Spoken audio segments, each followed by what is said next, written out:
Halo, apa kabar pemirsa? Senang menjumpai Anda dalam program Special Report 15 tahun Reformasi. Kami akan menghadirkan informasi dan dialog khusus 15 tahun Reformasi. Bersama saya Fitri Megantara. Dan saya Ami Ardini, inilah Special Report selengkapnya.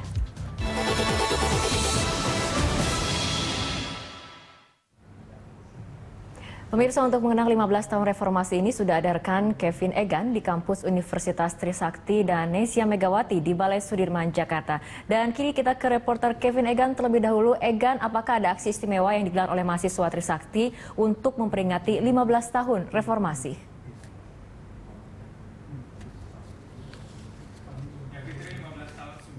Lalu peristiwa dari 12 Mei 1998, namun hingga sampai saat ini pihak keluarga maupun dari rekan-rekan mahasiswa yang tewas pada tanggal tersebut masih terus mempertanyakan mengenai kejelasan apa dan juga penuntasan mengenai kasus Mei 98 yang terjadi 15 tahun yang lalu. Mengenai dengan peringatan yang dilakukan oleh mahasiswa maupun dari rekan-rekan maupun dari pihak keluarga sendiri, mereka biasanya setiap harinya mereka menaruh bunga di Monumen Nasional, yaitu Monumen Tragedi 12 Mei yang berlokasi di Universitas Trisakti yang sudah dibangun pada tahun 99. Memang monumen ini dibangun untuk memperingati meninggalnya 4 mahasiswa Trisakti yang tewas pada tanggal 12 Mei 1998. Dan terkait dengan rencana peringatan 15 tahun yang lalu tersebut, pihak mahasiswa maupun dari pihak Presiden mahasiswa sendiri berencana untuk melakukan peringatannya pada esok hari, kurang lebih pada pukul 1 siang besok. Mahasiswa akan melakukan semacam unjuk rasa maupun tabur bunga yang akan dilakukan di depan Istana Merdeka. Mereka akan menuntut kepada Presiden SBY untuk segera menuntaskan kasus yang selama ini terjadi pada 4 rekan mereka yang meninggal di kampus mereka sendiri, yaitu di Universitas Trisakti sendiri. Mereka ingin menagih janji Presiden SBY yang pernah menjanjikan bahwa akan segera menuntaskan kasus tersebut supaya pihak keluarga maupun rekan-rekan sendiri mendapatkan jawaban terkait dengan penembakan yang melibatkan yang kemudian membuat 4 mahasiswa Universitas Trisakti tersebut tewas. Seperti diketahui Fitri, bahwa ada 4 mahasiswa yang tewas pada tanggal 12 Mei 1998, yaitu 4 mahasiswa tersebut adalah Elang Mulya Lesmana, Heri Hertanto, Fidin Royan, dan Hendriawansi. Keempat mahasiswa Trisakti tersebut tewas di 4 tempat yang berbeda di Universitas Trisakti ini, dan di setiap lokasi tewasnya mereka sendiri itu didirikan semacam monumen ataupun napak tilas untuk memperingati tewasnya mereka pada tanggal 12 Mei 1998. Pada tanggal 12 Mei 1998, pada tanggal itulah sejumlah lokasi terjadi unjuk rasa. Mereka menuntut Presiden Soeharto untuk turun dari jabatannya sebagai presiden karena mereka menganggap bahwa pada saat itu Presiden Soeharto tidak mampu mensejahterakan rakyat Indonesia. Dan hingga sampai saat ini keluarga masih terus mempertanyakan bagaimana kelanjutan dari dan penuntasan dari kasus Mei 98 tersebut. Kembali ke Anda di studio, Fitri. Baik, terima kasih Kevin Egan atas informasinya, dan pemirsa, kini kita akan menyapa Nesya Megawati yang berada di Balai Sudirman, Jakarta.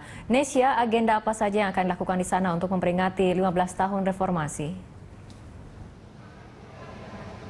Ya, Fitri, mengenai agenda yang akan dilakukan di Balai Sudirman ini merupakan acara dari Pro Demokrasi, dan nanti acaranya akan berlangsung pada pukul 7 nanti. Dalam acara ini akan diperingati 15 tahun reformasi dan juga 105 tahun Hari Kebangkitan Nasional. Dan dalam acara ini juga akan meluruskan mengenai visi dari reformasi tahun 98 pihak, dan dari Pro Demokrasi yang menjadi penyelenggara juga mengatakan bahwa demokrasi atau reformasi sudah kebablasan. Untuk itu, dalam pertemuan atau pada acara ini juga nanti akan mengembalikan kembali cita-cita reformasi itu sendiri, diantaranya adalah pemerintah yang anti KKN, demilitarisasi, dan juga pemerintah yang tidak otoriter. Dan dalam acara tersebut nanti akan ada juga sejumlah tokoh, diantaranya adalah Ketua MPR RI Taufik Kimas dan juga Menko Perekonomian Hatta Rajasa.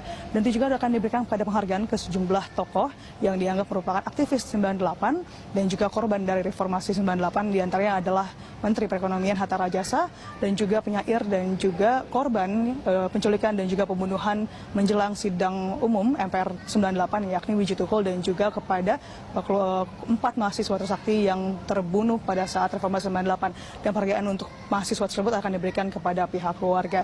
Dan pemberian penghargaan kepada tokoh tersebut merupakan dari penilaian dan juga telah diberikan atau dinilai oleh sejumlah tokoh, diantaranya adalah Guru Besar Universitas Gadjah Mada, yakni Profesor Danang Parkesit, budayawan Slamet Raharjo, dan juga peneliti DSK yakni Dr. Indira Sumega. Dan dalam acara tersebut juga nanti akan ada penunjukan teatrikal memperingati reformasi 98 dan juga paduan suara dari mahasiswa Trisakti. Dan saat ini memang sedang berlangsung persiapan atau gladi bersih menjelang acara nanti yang berlangsung pada pukul 7 malam nanti. Fitri.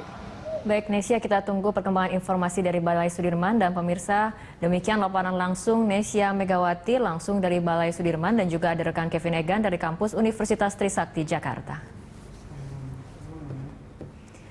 Kita ke informasi selanjutnya, pemirsa. Salah satu pelaku sejarah reformasi 1998, Komarudin Hidayat, menilai 15 tahun pasca reformasi ternyata belum juga membawa perubahan berarti dalam nuansa berdemokrasi di Indonesia. Sistem demokrasi di Indonesia hingga saat ini belum berjalan secara semestinya. Hal tersebut ditandai dengan belum terciptanya ketegasan hukum serta kesejahteraan yang merata di Indonesia. Demokrasi di Indonesia kini lebih mengedepankan kebebasan dalam berserikat dan berekspresi. Namun sayangnya kebebasan tersebut tidak dikawal oleh faktor-faktor lain seperti pendidikan, lapangan pekerjaan, serta kehidupan yang layak. Komarudin menambahkan cita-cita reformasi yang diharapkan dapat membawa perubahan kini harus terbelenggu oleh para aparatur pemerintahnya sendiri. Banyak udah, semakin banyak kan. Salah satu cita-cita demokrasi itu kan memberikan kebebasan. Dalam hal itu sudah tercapai. Tapi demokrasi itu tidak akan mungkin sehat dan akan ditagih satu apa? Kalau tidak ada ketegasan hukum. Nah, di sini minus. Dan kedua, membawa kesejahteraan. Jadi ketika demokrasi yang menonjol hanya kebebasannya, tapi hukum tidak tegak dan kesejahteraan juga tidak merata, maka kemudian demokrasi itu lama-lama menjadi bunuh diri atau dibunuh atau dicikal. Cikal bakal gerakan reformasi dapat ditarik hingga ke berbagai gerakan di sejumlah kota sebelum tahun 1998. Satu hal yang menjadi benang merah adalah kaum muda selalu menjadi motornya. Menjelang peringatan 15 tahun reformasi, kami ajak Anda melihat kembali awal sejarah tersebut.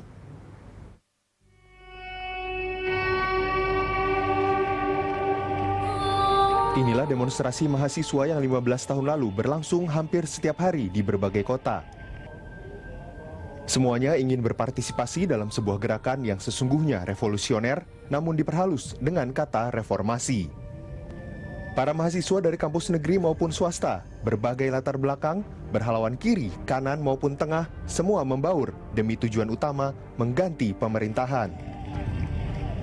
Namun rangkaian demonstrasi besar-besaran ini sesungguhnya sudah mencapai hilir dari perjuangan mereka. Hulu dari gerakan reformasi sudah dirintis bertahun-tahun sebelumnya. Bagi Angkatan 98, pergerakan dimulai dari gerakan mahasiswa di Solo dan Jogja sejak akhir tahun 80-an. Pada tahun 1996, akhirnya terbentuk Partai Rakyat Demokratik dengan tokoh seperti Nezar Patria, Budiman Sujatmiko, Wiji Tukul, hingga Andi Arief. Nama-nama ini kemudian harus merasakan menjadi tokoh sekaligus korban dari perjuangan yang mereka galang. Mereka menghadapi penangkapan, penculikan, hingga berbagai ancaman lain dari aparat. Namun itu tidak mencegah mereka bergerilya ke berbagai kampus dan kelompok-kelompok lain, terutama buruh dan kaum miskin, untuk mengingatkan bahwa perubahan tidak bisa lagi menunggu. Saat pemerintah Orde Baru makin kuat mencengkram usai pemilu 1997, perlawanan justru menguat yang antara lain ditandai peristiwa 27 Juli. Ketika tahun itu pula krisis moneter mendera Indonesia, perjuangan pun tidak hanya seputar politik. Situasi ekonomi yang kacau balau menambah alasan dan dukungan untuk mengganti pemerintahan. Ujungnya adalah pidato bersejarah dari Presiden Soeharto ini pada 21 Mei 1998. Memperhatikan pandangan pimpinan Dewan Perwakilan Rakyat dan pimpinan fraksi-fraksi yang ada di dalamnya, saya memutuskan untuk menyatakan berhenti dari jabatan saya sebagai Presiden Republik Indonesia. Perjuangan yang dirintis mahasiswa akhirnya mampu mencapai tujuan utama. Namun Angkatan 98 dan seluruh warga Indonesia kemudian sadar bahwa tahap itu hanyalah awal dari sebuah era baru. Selanjutnya berbagai aksi terus digelar. beberapa bahkan berujung tragedi. Termasuk reformasi itu sendiri yang hingga kini seolah tidak kunjung usai. Reformasi telah berjalan 15 tahun, tetapi beberapa agenda reformasi masih tersendat. Apa saja tujuan yang belum tercapai? Informasi selengkapnya kami hadirkan sesaat lagi.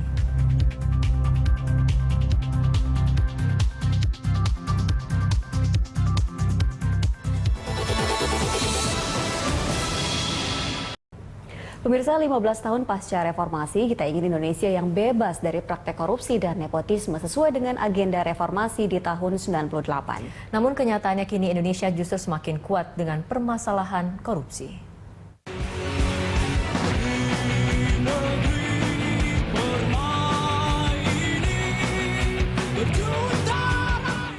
Salah satu agenda reformasi 98 adalah pemberantasan korupsi, kolusi, dan nepotisme. Lantas, setelah 15 tahun reformasi bergulir, apakah pemberantasan korupsi sudah mencapai kemajuan? Sampai sekarang Indonesia masih menyandang predikat negara terkorup. Survei Transparansi Internasional menempatkan Indonesia di jajaran negara-negara terkorup di dunia. Sementara Political and Economy Risk Consultancy yang berbasis di Hong Kong menempatkan Indonesia sebagai negara terkorup di Asia Pasifik. Di era rezim Orde Baru yang kekuasaannya sangat sentralistik, praktik korupsi banyak berpusat di Soeharto dan kroninya. Namun, sekarang ini seiring dengan desentralisasi, praktik korupsi menyebar luas ke daerah dan berlangsung sangat massal. Laporan Kementerian Dalam Negeri menyebutkan sepanjang tahun 2004 hingga 2012, ada 431 orang anggota DPRD Provinsi dan 998 orang anggota DPRD Kabupaten Kota tersangkut berbagai kasus hukum. Sebagian besar adalah kasus korupsi. Bukan hanya kepala daerah saja, bahkan menteri, jenderal polisi, hingga pejabat tinggi di partai dan kementerian terjerembab dalam pusaran korupsi. Memang sejak tahun 2003 Indonesia punya lembaga anti korupsi, yakni Komisi Pemberantasan Korupsi atau KPK. Tetapi belajar dari pengalaman banyak negara, pemberantasan korupsi tidak bisa diletakkan di atas pundak satu lembaga saja. Butuh komitmen semua elemen bangsa dalam memberantas korupsi. Ya, 15 tahun sudah reformasi berjalan, dan cita-cita memberantas korupsi seperti kandas di tengah jalan. Dan pikiran kita pun melayang pada perkataan Bung Hatta bahwa korupsi sudah menjadi budaya Indonesia. Benarkah demikian? Semoga saja tidak.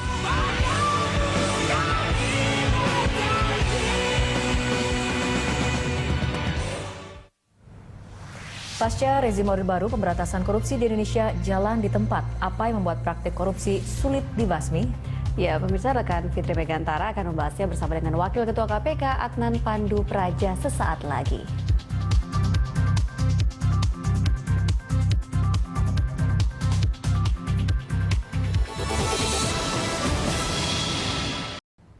Anda kembali bersama kami di Special Report dan dialog akan kami lanjutkan. Namun sebelumnya kita simak bersama grafik mengenai data dan fakta korupsi di Indonesia yang akan dipaparkan oleh rekan Ami Ardini. Ami.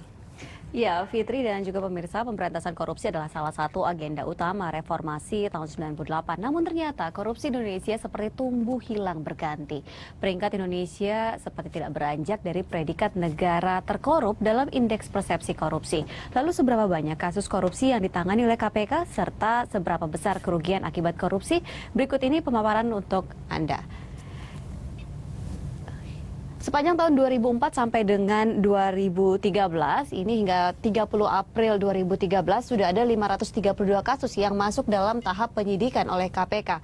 Sementara penyidikan ada 309 kasus, penuntutan 242 kasus yang saat ini sudah berkekuatan hukum tetap atau inkrah ada 218 kasus dan yang sudah dieksekusi itu sebanyak 223 kasus. Ya, kemudian kita akan lihat sebenarnya indeks persepsi korupsi Indonesia sepanjang tahun 1998 sampai dengan 2002. Indonesia memperingati dari 80 dari 85, sementara di tahun 2002 adalah 96 dari 102 negara. Sementara itu, Sepanjang tahun 2003 sampai dengan 2007, Indonesia berada di ranking 122 dan di tahun 2007 berada di ranking 143 dari 179 negara. Selanjutnya di tahun 2008 sampai dengan yang terakhir ada tahun 2012. Tahun 2008 Indonesia di peringkat 126 dari 180, sementara sekarang berada di 118 dari 176 negara. Tetap merupakan negara-negara yang berada di jajaran paling bawah seperti itu. Kemudian kita beralih ke total uang yang dikorupsi. Selama tahun 2001 sampai dengan 2012 ada total 1.842 terdakwa koruptor dengan nilai total hukuman finansial yaitu 15,09 triliun rupiah. Ya, padahal jumlah nilai uang yang dikorupsi sebenarnya adalah 168,19 triliun rupiah. Dan ternyata, pemirsa, nilai denda finansial itu hanya sebesar 8,9%-nya saja, atau juga berarti negara masih kehilangan uang sebanyak 153,1 triliun rupiah. Ya, dan kini kita akan kembali ke Fitri. Silakan Fitri. Ya, terima kasih Ami. Dialog kembali kami lanjutkan, pemirsa. Mungkin kita ke Pak Pandu terlebih dahulu. Pak Pandu, kita lihat bagaimana kemudian kita lihat dari indeks persepsi saja, kemudian Indonesia tidak bergerak dari negara papan bawah ataupun salah satu negara yang paling korup di Indonesia seperti itu, di Asia seperti itu ataupun di dunia. Dan kemudian yang kemudian justru sekarang yang menjadi miris adalah ketika koruptor-koruptor tunggal berguguran yang datang kini atau hadir adalah koruptor yang sifatnya berjamaah seperti itu. Tanggapannya Pak Pandu? Ya, rupanya karena korupsi itu enak ya, sehingga banyak orang kemudian pengen ikut makan kue korupsi, sehingga akhirnya berjamaah. Artinya kehadiran lembaga pemberantasan korupsi seperti KPK saja kemudian tidak mengurungkan niat mereka yang ingin menjarah uang negara seperti itu, Pak Pandu? Kalau ngelihat, pertama gini, pernah nggak sih ada orang dihukum mati karena korupsi? Belum pernah kan? Nah itu, jadi ada beberapa pertanyaan-pertanyaan yang mungkin harus menjadi semacam uji coba ya, satu. Kedua, kalau seandainya KPK ada di berbagai daerah, mungkin ceritanya akan lain. Tapi KPK kan hanya ada di Jakarta, dan parlemen tidak pengen KPK lebih besar dari yang sekarang, membuat akhirnya pemberantasan korupsi ya seperti ini. Perbandingan antara yang ditindak dengan yang melakukan korupsi nggak seimbang. Gitu. Jadi memang kalau lihat dari sisi itu, karena yang berkuasa adalah parlemen, semua kembali pada parlemen. Kalau parlemen pengen korupsi ini tuntas habis, mereka kan bisa kok buat kebijakan yang dahsyat. Gitu. Antara lain KPK diperbanyak. Oke, Mas Ade, tanggapannya? Ya, sebenarnya kalau dilihat dari aktor-aktor gitu ya, yang sebenarnya menjadi aktor utama korupsi sekarang kan tidak jauh berbeda seperti di zaman dulu gitu ya. Mereka dilihat ini dari pelaku, tidak ada perbedaan. mereka ini elit lama gitu yang kemudian bisa survive di zaman orde reformasi yang demokratis ini. Nah, ini artinya apa? Sebenarnya elit-elit lama ini yang kemudian juga menjadi aktor korupsi pada zaman Orde Baru ini mampu bisa survive gitu ya, dan kemudian menggunakan instrumen demokrasi gitu, terutama pemilihan umum maupun pemilu kada untuk kemudian konsolidasi mereka dan kemudian melakukan dalam tanda petik perampokan-perampokan tadi. Nah, sayangnya kemudian di sisi lain masyarakat gitu ya, civil society tidak menggunakan instrumen demokrasi ini untuk kepentingan mereka gitu ya. Justru mestinya misalnya pemilu atau pemilu kada mestinya kan itu jadi instrumen bagi mereka untuk memilih elit-elit baru gitu ya, yang kemudian berpihak dan berintegritas gitu ya. Tapi nyatanya kan enggak gitu. Yang terjadi sekarang seperti yang dikatakan Pak Pandu tadi gitu ya. Ada transaksi suara gitu ya. Rakyat lebih memilih untuk menjual suaranya dibanding kemudian mereka menggunakan itu untuk menghukum atau memilih pemimpin-pemimpin baru yang bagus itu. Dan celakanya yang punya modal kan elit-elit lama tadi gitu ya. Saya tidak menyalahkan rakyat. Ini kan memang juga ada masalah di kita gitu ya. Kalau kita mau sebut kelas menengah ini, bagaimana mendorong democratic behavior gitu ya. Kemudian rakyat bisa juga lebih cerdas dan sebagainya. Ini kan juga belum dilakukan, sehingga ya yang terjadi pragmatisme di rakyat dan ya kita sampailah di poin seperti sekarang gitu ya. Korupsi makin menjadi. Baik Mas Ade dan juga Pak Pandu, kita akan membahas lebih lanjut apa sih sebetulnya solusi yang paling tepat dan juga efektif untuk memberantas korupsi di Indonesia. Seperti biasa kita harus tahan dulu perbincangan, kita harus ikuti jeda berikut terlebih dahulu.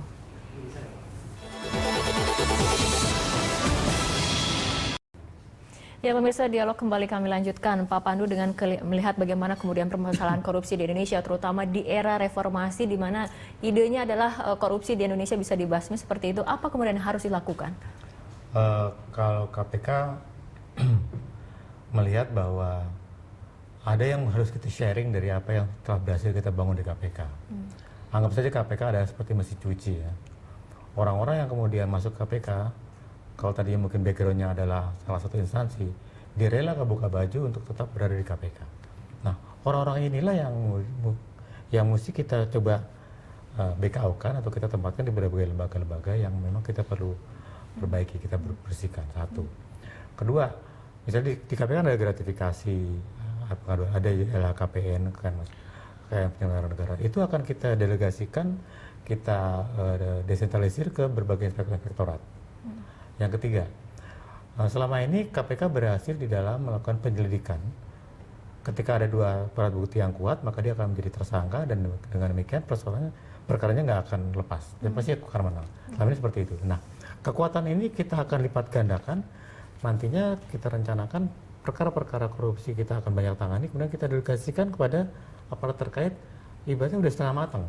Mereka tinggal nerusin karena udah jelas tersangkanya, udah jelas pasti ada alat bukti dan sebagainya. Oke, tapi dari segi hukum sendiri kemudian seolah ini tidak cukup memberikan efek jera ketika kemudian vonis-vonis di pengadilan justru memvonis hanya sekitar 1 hingga 2 tahun. Kemudian tadi kita lihat bagaimana di grafik denda finansial yang kembali kepada negara hanya sekitar 8,9% dari kerugian finansial akibat korupsi seperti itu. Apakah memang efek jerahnya sendiri kemudian tidak membuat koruptor menjadi jera melakukan korupsi seperti itu? Ya nampaknya seperti itu.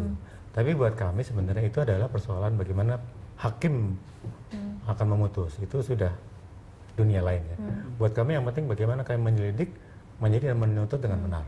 Dan itu yang kita akan sharing berbagai aplikasi terkait. Jadi kita sudah mulai berusaha untuk keluar dari rumah KPK. Oke.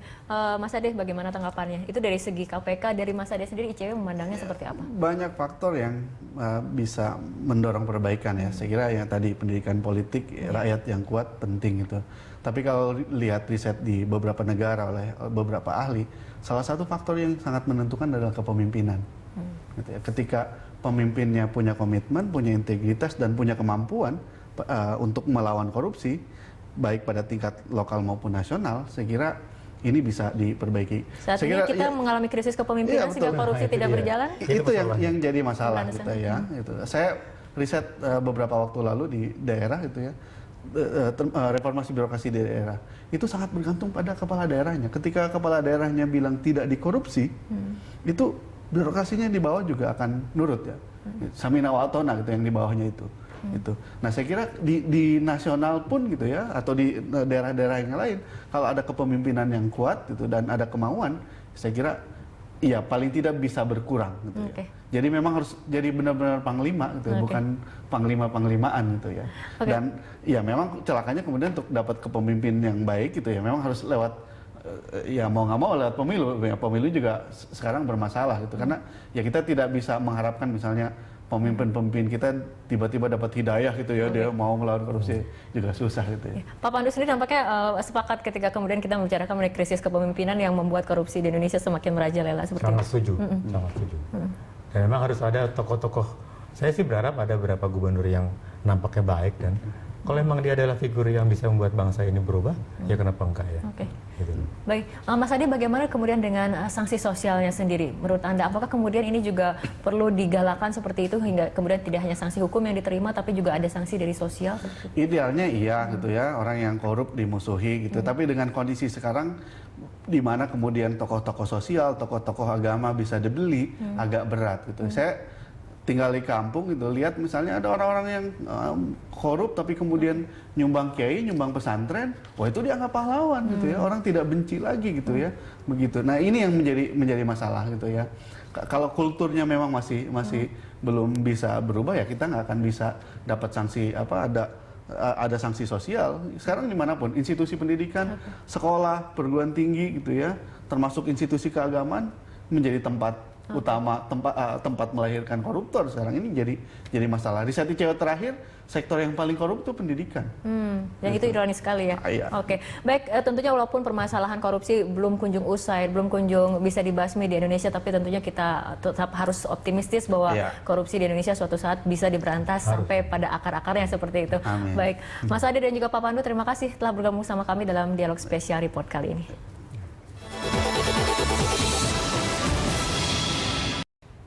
Pasca Orde Baru, sejumlah pembenahan di segala lini termasuk perekonomian dan kesejahteraan mulai dilakukan. Tercatat angka pertumbuhan ekonomi dari tahun 98 hingga 2012 kian membaik. Namun hal itu hanya dinilai sebatas statistik saja, mengingat masih banyak ribuan rakyat Indonesia yang berada di bawah garis kemiskinan. Jatuhnya era Soeharto dicermati sebagai proses transisi dari state capitalism menuju terintegrasinya Indonesia ke sistem ekonomi neoliberal. Sejumlah langkah pembenahan ekonomi politik pun dilakukan mengingat di tahun 98 krisis ekonomi melanda Indonesia.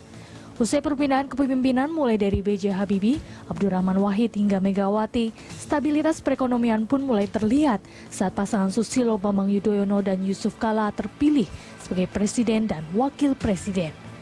Prestasi Departemen Keuangan yang dipimpin Sri Mulyani juga mampu mengawal tingkat laju inflasi serta tata kelola keuangan pemerintahan yang relatif membaik secara signifikan. Badan Pusat Statistik mencatat pertumbuhan ekonomi di tahun 98 minus 13,1%. Pertumbuhan ekonomi pun terus naik, bahkan di tahun 2011 pertumbuhan ekonomi di Indonesia berada di angka tertinggi, yakni 6,5%. Angka pengangguran pun juga mulai ditekan. Tercatat di tahun 2008 jumlah pengangguran di Indonesia sekitar 9,4 juta orang atau sekitar 8,5%. Namun secara perlahan angkanya menurun menjadi 6,32% atau sekitar 7,6 juta jiwa. Menurunnya angka pengangguran ini juga turut berimplikasi pada menurunnya tingkat kemiskinan. Dari jumlah penduduk miskin sebanyak 49,5 juta jiwa di tahun 98, jumlahnya menurun menjadi 29,13 juta jiwa atau sekitar hampir 12%. Namun statistik yang menunjukkan perekonomian Indonesia kian membaik itu diklaim sebagian besar masyarakat hanya sebatas angka. Faktanya, masih banyak puluhan juta warga Indonesia yang hidup di bawah garis kemiskinan, terlebih yang berada di wilayah pelosok tanah air. Mantan Menteri Keuangan Fuad Bawazir pun menilai tingkat kemiskinan di Indonesia justru semakin memburuk dibanding Orde Baru. Faktanya masih banyak warga Indonesia yang kesulitan untuk hidup, bahkan untuk sekedar makan. Ketua fraksi PDI Perjuangan Puan Maharani juga menilai selama 50 tahun lebih warga Papua tidak sejahtera. Padahal seperti kita ketahui, sumber daya alam minyak dan tambang terbesar yang sekaligus sebagai salah satu sumber pendapatan negara ada di sana. Diharapkan momentum 15 tahun reformasi ini bisa menjadi bagian dari bahan evaluasi agar perekonomian Indonesia lebih membaik. Terlebih dengan berakhirnya era kepemimpinan Susilo Bambang Yudhoyono pada 2014 mendatang, masyarakat bisa memilih calon pemimpin yang visioner, khususnya dalam membenahi perekonomian Indonesia agar rakyatnya makin sejahtera.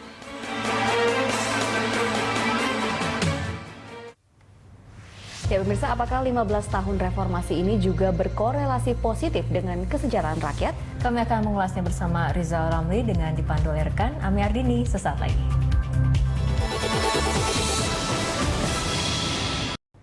Pemirsa, 15 tahun sudah Indonesia meniti sejarah berlabel reformasi terhitung saat numbangnya rezim Orde Baru pada 21 Mei 1998. Bangsa ini mencoba merombak keadaan melalui sebuah kata perubahan. Tidak ada tujuan lain dari perubahan itu kecuali untuk mewujudkan kesejahteraan rakyat. Dan sudahkah rakyat merasa sejahtera sekarang? Lalu sejahtera itu milik siapa sebenarnya? Untuk membahas hal ini sudah ada Rizal Ramli, pakar ekonomi yang juga merupakan mantan Menteri Koordinator Perekonomian di masa Kabinet Presiden Gus Dur. Selamat malam, Pak Rizal. Selamat malam, Ami. Nah, Pak Rizal, sebelum kita mulai perbincangan kita berikut ini, kami akan sajikan grafik data kondisi ekonomi Indonesia sebelum reformasi dan setelah 15 tahun reformasi.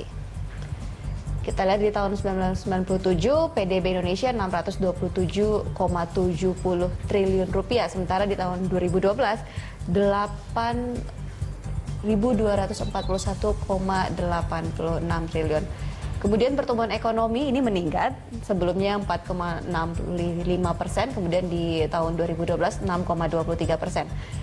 Kemudian inflasi ini juga turun 10,27%, kemudian ke 4,3%. Indeks Gini ini yang sebenarnya agak meningkat, bahkan di level sekarang 0,41 itu merupakan yang terendah, bisa dikatakan seperti itu. Dan pengangguran juga meningkat 7,17 juta jiwa. Ya. Nah, Pak Rizal, kalau melihat data kemarin ini juga ternyata masih ada adalah penerimaan APBN ini meningkat. Kemudian utang luar negeri bisa dikatakan tidak begitu jauh bedanya, Pak. Ada 100 dari tahun 97 137,42 juta dolar, kemudian di tahun 2012 126,12 juta. Kegiatan di sektor pertanian ini turun dalam nilai rupiah. Kemudian juga suku bunga Bank Indonesia ini sudah turun dari 19,74 kemudian sekarang 5,75. Nah, kalau kita lihat dari data ini, kemudian banyak yang mempertanyakan bahwa sebenarnya setelah 15 tahun reformasi kita sudah sukses belum tidak kita di reformasi ekonominya? Jangan hanya kita suksesnya di politik saja, seperti itu. Saya kira Ami benar. Kita dalam bidang politik, demokrasinya banyak kemajuan, kebebasan untuk berpendapat juga. Dalam bidang ekonomi secara umum, secara makro bagus. Secara mikronya? Tapi rakyat kan nggak makan yang makro. Ya, rakyat butuh pekerjaan, butuh daya belinya lebih baik, dan butuh harga-harga terkendali. Nah, di dalam soal ini memang banyak kemunduran. Banyak yang mengatakan zaman Soeharto kalau tanya rakyat biasa jauh lebih baik. Karena mereka lihat lebih murah segala sesuatu kalau ditanya kan. Lebih murah dari stabilitas harga dan lain-lain. Dan memang kalau dilihat di ASEAN 5, yaitu negara-negara ASEAN, Indonesia tingkat kesejahteraan rakyatnya paling rendah di ASEAN 5 berdasarkan indikator indeks pembangunan manusia yang dikeluarkan oleh PBB. Nah, apa yang menyebabkan? Artinya apa? Singapura nomor 1, Malaysia, kemudian Thailand, Filipina baru kita. Nah, kenapa demikian?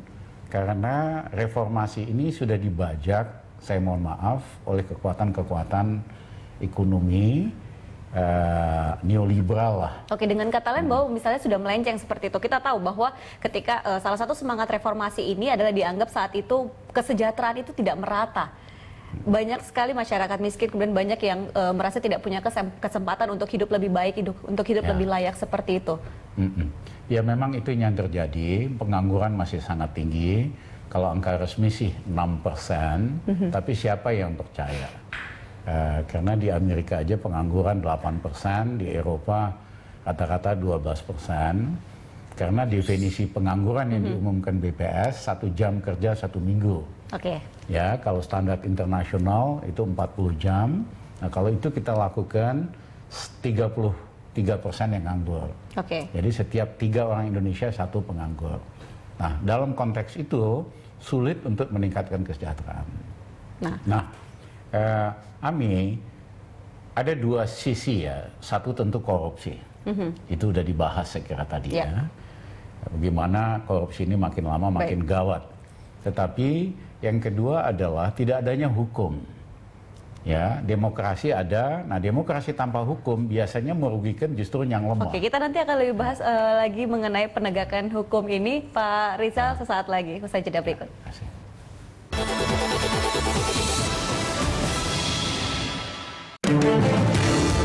Money Report, inspirasi dan referensi bisnis dan keuangan.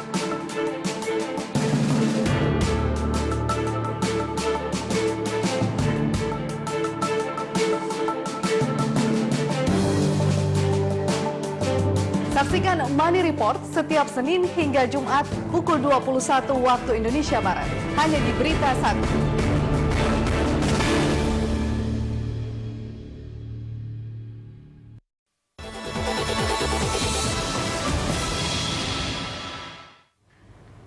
Ya, baik, pemirsa, kita lanjutkan kembali perbincangan kita pada hari ini. Kesejahteraan milik siapa setelah 15 tahun reformasi? Pak Rizal tadi lanjutkan mengenai penegakan hukum. Ya, jadi Indonesia sangat demokratis tapi hukumnya nggak jalan. Singapura tidak demokratis tapi hukumnya jalan. Nah, untuk rakyat dan investor penting sekali demokrasi itu juga ada law enforcement, ada penegakan hukum. Nah, kalau itu rakyat akan merasa dilindungi, investor juga akan merasa dilindungi. Nah, ini yang missing selama 15 tahun. Penegakan hukumnya nggak jalan sama sekali. Nah, yang kedua adalah orang suka lupa bahwa masih ada yang berpikiran sangat sempit bahwa kesejahteraan bisa ditingkatkan tanpa nasionalisme. Itu salah besar. Ya, yang bisa terjadi kalau hanya sekedar demokrasi, kekayaan kekuatan asing, manfaat dari ekonomi asing makin sangat besar. Nah, kalau kita tarik kembali ke kejadian di tahun 98, salah satu yang digugat juga itu adalah mengenai penguasaan terhadap aset-aset ataupun kekayaan alam Indonesia oleh sejumlah pihak asing atau perusahaan asing seperti itu. Kalau kita lihat, kita tarik sekarang di 15 tahun, bisa dikatakan masih banyak kekayaan alam kita yang juga masih dikuasai. 15 tahun justru malah penguasaan asing terhadap aset-aset produktif di Indonesia, tambang dan lain-lain, ekonomi justru semakin luas. Bank aja penguasaan asing di Indonesia sangat besar. Ini harusnya sudah mengingkari semangat reformasi dong, Pak. Sudah mengingkari sangat reformasi, karena itulah saya katakan reformasi itu dibajak oleh pola pikir kebijakan yang sifatnya neoliberal. Pertanyaan kemudian adalah kenapa kita bisa sampai terbajak seperti itu?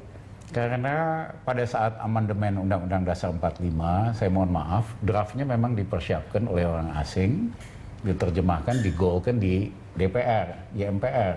Dan banyak undang-undang setelah itu yang dipesan oleh orang asing demi kepentingannya, bukan kepentingan rakyat dan bangsa kita. Jadi ada missing link antara tujuan reformasi yang indah-indah, Pancasila yang indah-indah, Undang-Undang Dasar 45 yang indah. Ternyata undang-undangnya itu sebetulnya bertentangan dengan yang indah-indah ini. Tidak aneh reformasi tidak membawa kesejahteraan kepada bangsa kita. Bapak pernah berada di dalam lingkup pemerintahan, bisa dikatakan seperti itu.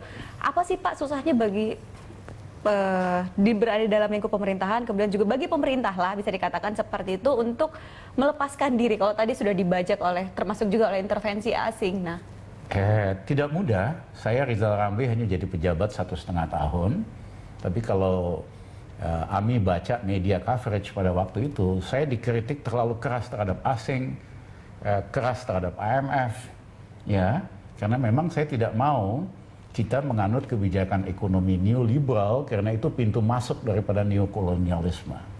Ya, jadi saya ingin mengatakan jangan bermimpi bisa sejahtera tanpa nasionalisme. Ini saya menyindir sedikit Menteri Keuangan yang sekarang karena pernah mengatakan nggak perlu nasionalisme hari ini, kantongin aja itu nasionalisme. Nah, pikiran-pikiran seperti ini sangat berbahaya karena bisa jadi ekonominya maju di Indonesia. Tapi yang nikmati, yang menguasai orang asing. Itu apa bedanya dengan zaman Belanda dulu? Orang asing ataupun hanya segelintir orang Indonesia. Kalau kita lihat dari koefisien gini kan, ini merupakan... belum pernah perbedaan antara yang kaya yang miskin itu sebesar ini dalam sejarah Republik Indonesia. Kemudian apa yang Pak harus dilakukan ya? Selain tadi bahwa tidak bisa kesejahteraan itu diperoleh tanpa nasionalisme. Apalagi hal-hal yang mungkin harus kita lakukan kalau segera agar masyarakat bawah pun merasakan sejahtera. Kalau pemerintahan sekarang saya nggak berharap karena Menteri Keuangan ini ngomong kantongin tuh nasionalisme nggak ada gunanya. Ya kan? Tetapi pemerintahan yang akan datang saya berharap betul-betul memperjuangkan kepentingan nasional. Dorong pertumbuhan ekonomi di atas 10%, itu kalangan bisnis pasti suka, tetapi pada saat yang bersamaan mesti mempunyai kebijakan sosial, policy yang agresif di dalam bidang kesehatan, pendidikan, perumahan, kebutuhan pokok dasar masyarakat, sehingga rakyat juga menikmati. Ini adalah kunci agar semangat reformasi ataupun cita-cita reformasi ini bisa... Ya, ini kunci agar supaya reformasi itu membawa manfaat buat rakyat, agar demokrasi itu dirasakan manfaatnya oleh rakyat, dan tentu harus diikuti dengan law enforcement, penegakan hukum. Dan tentunya agar kesejahteraan itu tidak hanya milik segelintir orang. Iya, kalau enggak kan yang lain kan cuma nonton. Oke. Ada mall banyak, anak-anak muda Indonesia datang cuman mau ngadem aja di situ, nggak bisa beli apa-apa. Baik. Atau ada yang bilang, habis wifi-nya bagus. Bang, katanya kita mesti masuk mall ini. Oke. Masa rakyat kita cuman bisanya buat ngadem sama buat wifi doang. Baik, terima kasih Pak Rizal sudah hadir bersama kami di program Special Report. Dan pemirsa, dengan berakhirnya perbincangan tadi sekaligus menutup Special Report 15 tahun reformasi kali ini. Anda bisa menyaksikan beragam informasi selengkapnya tentang 15 tahun reformasi dalam program Prime Time sesaat lagi. Terima kasih atas perhatian Anda. Saya Ami Ardini dan mewakili rekan saya Fitri Megantara mengucapkan terima kasih dan sampai jumpa.